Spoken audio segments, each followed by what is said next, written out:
Hi, I'm Gretchen Neuman. I write and edit VinoVerve.com. We've been writing for 3 years. It started as a collaboration of my husband and I, and a friend of ours who is Rory Gerland, who was the sommelier at David Burke's Prime House in Chicago, and a college friend of mine, Marguerite Barrett, who lives up in Connecticut. And at this point, it's just Marguerite and I who are writing.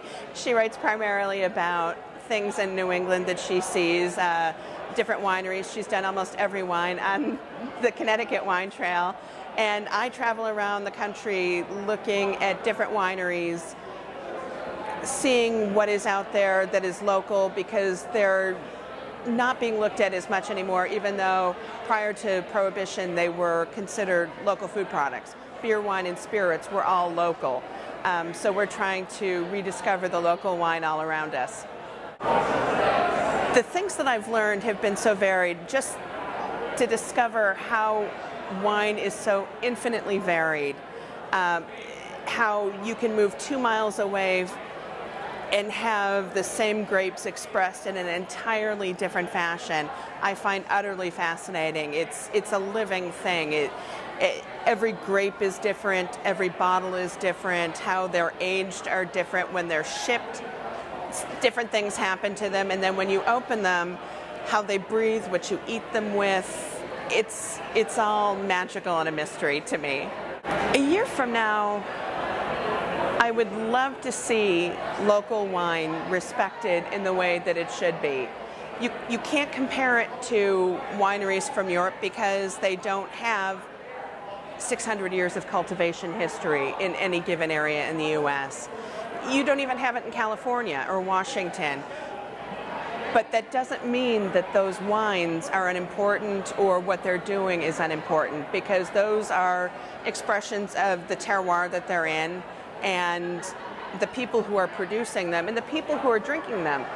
You often find small local wineries in places like Iowa that are producing wines that are for their main customer base. Maybe they're a German population, and the Germans traditionally liked a sweeter wine, so they largely produce a sweeter wine, but they're excellent sweet wines.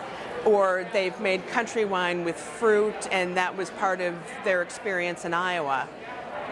It's still an important part of the industry, and they shouldn't be neglected just because they're from Illinois or Wisconsin or Ohio, because they've been producing the wines there usually for over 100 years, with the chunk of time that Prohibition threw things off. The craziest place I've had a glass of wine, boy, that is probably wine that I made in my own dinette, just because I was trying to learn wine from the base up, and I thought, to understand the things that can go wrong with it, you've almost got to try to do it yourself.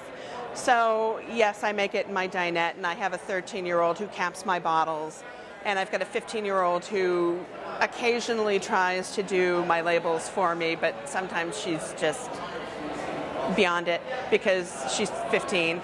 But we try to do it as a family, and I've tried to teach them how wine is part of a family interaction, because that's the way I was raised and the way my husband was raised.